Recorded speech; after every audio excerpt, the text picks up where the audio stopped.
So hello guys, आज अपन American number 4 करेंगे। ये स्लाइटली अपग्रेड है EOQ का जो प्रीवियस लेक्चर्स में अपन ने कंप्लीट किया है। This is known as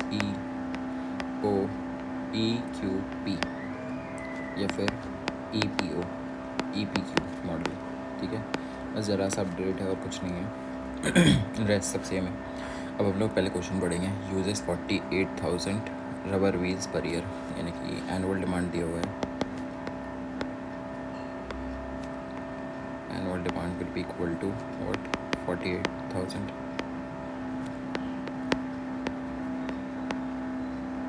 Right. Next बोला है अपना for the popular truck series makes which produces 800 per day, यानी कि प्रोडक्शन रेट दिया हुआ है अपन को। Production rate is equal to P times, यानी कि ये तो D हो गया है ना, एनुअल डिमांड यानी कि A। तो production rate will be equal to what?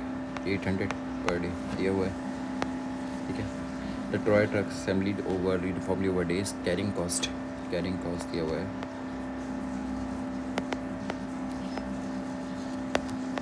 C दिया हुआ है 1। ठीक है। And setup cost, working days कितने दिए अपन को? वर्किंग डेज दिया है 240 डेज। ठीक है। अब प्रोडक्शन जो बोल रहा है कि 800 पर डे, ये पर डे वाला है, तो 240 दिन में 240 डेज में कितना होगा प्रोडक्शन इन ईयर? अब 1 डे में 800 हो रहा है, 240 डेज में हो जाएगा 240 इंटू 800, तो कितना हुआ 192 1 2 3 यूनिट्स पर ईयर, 1,92,000। ठीक है। अब नेक्स्ट है सेटअप कॉस्ट। तो अपन ने लिख ली है, सेटअप कॉस्ट नहीं लिखा। ओके, सेटअप कॉस्ट कितनी है? सेटअप कॉस्ट लिखा हुआ है यहाँ पर, ये लिखा हुआ है सेटअप कॉस्ट है 45, यानी कि S। ओके, कैरिंग कॉस्ट अपन ने कर ही लिया। अब जो अपना क्या था EOQ मॉडल था, उसका फार्मूला क्या था?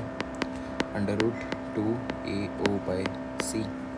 लेकिन यहाँ पर पूछ रहा है प्रोडक्शन की वैल्यू, तो EPQ फार्मूला, यानी प्रोडक्शन मॉडल का फार्मूला हो जाएगा will be equal to √2 times annual demand into S by H times 1 minus demand by production. तो अपन पुटिंग करते हैं इसकी, √ टाइम्स 2 इंटू डिमांड क्या है? Demand is basically 48,000। Okay, into S, यानी कि S क्या है अपना? Setup cost. Setup cost is 45। H is basically, H कहाँ पर है? कैरिंग कॉस्ट है ना, कैरिंग कॉस्ट यानी कि H है अपना। H is 1 minus annual demand 48,000 by production जो 1 ईयर में हो रही है इस 1,92,000, है ना। तो ये अपन ने अब इसको सॉल्व करना है, तो कैलकुलेटर लेना, सॉल्व करोगे ना तो बेसिकली जो आएगा अपना 2400 आएगा अप्रॉक्स, आई गेस 2400। तो बेसिकली जो पहले क्वेश्चन में पूछा गया है कि ऑप्टिमल रन साइज़, वो यही होगा कि optimal run size will be equal to 2400 units. Next क्या निकालना है? Minimum total annual cost for carrying and setup. तो कैरिंग और सेटअप दोनों को ऐड किया है, तो बेसिकली वो अपन से पूछ रहा है total annual cost, total cost minimum बोला है, तो क्या लिखा हुआ? Minimum total cost. ठीक है।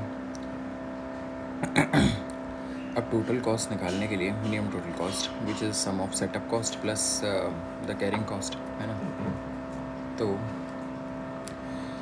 इसमें अपन फार्मूला यूज़ करेंगे D, यानी कि एनुअल डिमांड बाय EOQ उसमें यूज़ करते थे, इसमें EPQ यूज़ करेंगे, है ना, into carrying cost. 45 is carrying cost ना, सेटअप कॉस्ट है ना, सेटअप कॉस्ट भी बोल सकते हैं, कैरिंग कॉस्ट भी बोल सकते हैं। Annual sorry E P U by 2 into क्या होगा,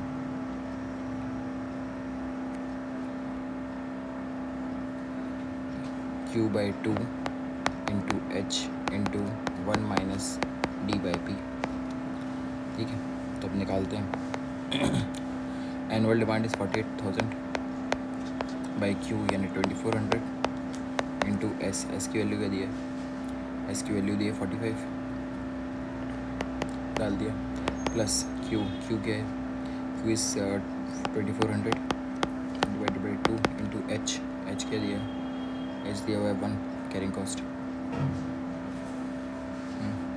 1 into 1 minus D by P, D के 48,000 बाई पी 1,92,000। अब जब इसको सॉल्व करोगे ना तो मिनिमम कॉस्ट आ जाएगी अपनी 1800। ठीक है, अब थर्ड में निकालना है अपन को साइकिल टाइम, दिया हुआ है ना, थर्ड में निकालना है cycle time for the optimal size. Optimal size के लिए यानी कि जो फर्स्ट में निकाला है उसको यूज़ करके अपन को साइकिल टाइम निकालना है। साइकिल टाइम देखना जो फर्स्ट में निकाला है, फर्स्ट वाला 2400 यूनिट्स है। ठीक है, डिवाइडेड बाय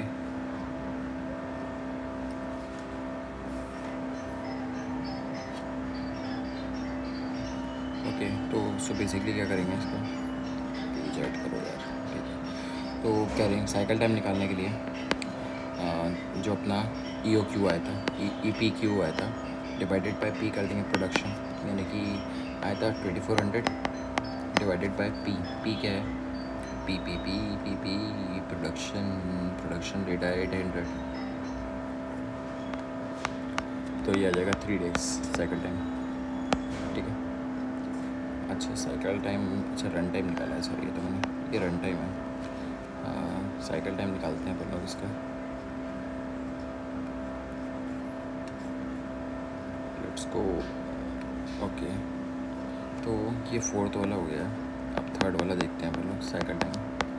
साइकिल टाइम का एक फार्मूला है सिंपल, वो रट लो, क्यू बाई डी, यानी कि क्यू था अपना 2400, डिमांड है 48,000, तो इसका हो जाएगा 0.05 ईयर्स, यानी कि ईयर्स में कन्वर्ट करने के लिए अब अपने पास जो वर्किंग डेज थे 240 डेज थे। ठीक है, तो बस ये इसका आंसर रहेगा 12 डेज। ख़त्म, सब निकाल दिया अपन ने साथ में। तो साइकिल टाइम का एक और फार्मूला होता है, total working days by number of cycles. Total working days by number of cycles, ये भी फार्मूला होता है इसका। तो बस यही है, अब अपन लोग ने आज 4th न्यूमेरिकल कर लिया, अब नेक्स्ट सीरीज़ में हम 5th वाले पे करेंगे।